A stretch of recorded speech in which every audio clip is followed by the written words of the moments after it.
Hello guys, welcome pala sa aking channel, WireTech PH. Kung gusto nyo pong matuto sa mga pag-i-install ng mga accessory ng motor nyo tulad ng car alarm o kahit ano pong ikakapogi ng inyong mga motor, pindutin nyo lang po sa ibaba ang subscribe button at ang notification bell para lagi po kayong updated sa mga susunod pa nating videos.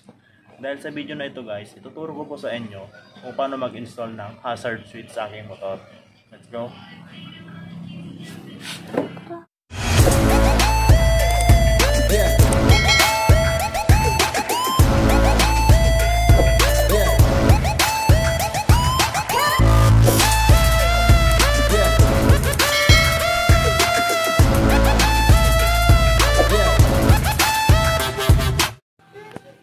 Ganito lang po kasimple mag-install ng hazard switch. Tanggalin lang po natin itong headlight at saka buksan natin itong signal switch natin. Pagka nabuksan natin ito, merong tatlong wire sa loob.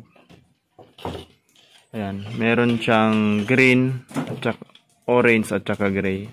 Yung kulay green, ayun po yung left signal natin. Tsaka yung kulay gray, ayun naman po yung right. Dito natin i-connect yung hazard switch natin. Sa pagko-connect dito, ito yung hazard switch natin.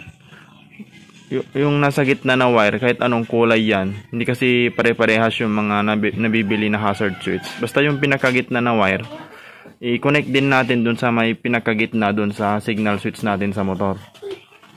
At saka yung dalawang nasa gilid, itong blue at saka black, kahit magkabaliktad na dun sa signal switch natin dito sa motor, okay lang, gagana pa rin siya.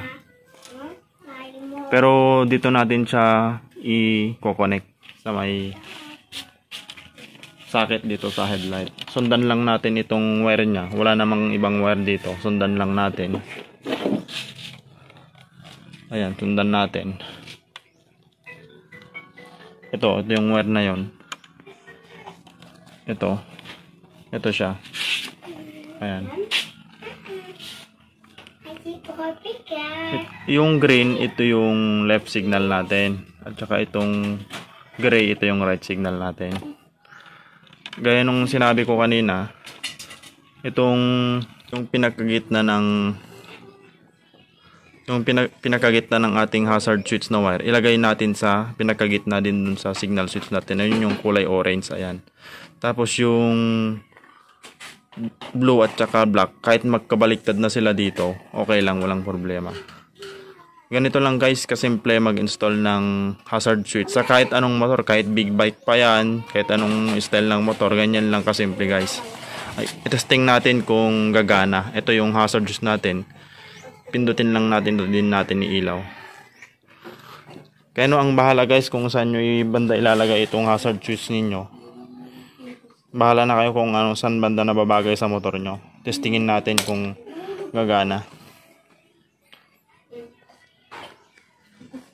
Off muna natin yung signal natin dito. Yan. Pindutin lang natin ito. Gagana lahat yung apat na ilaw natin. Pindutin natin. Ayan.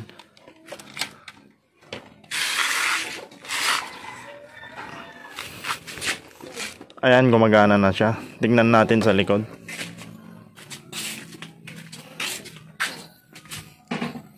Ayan, gumagana na.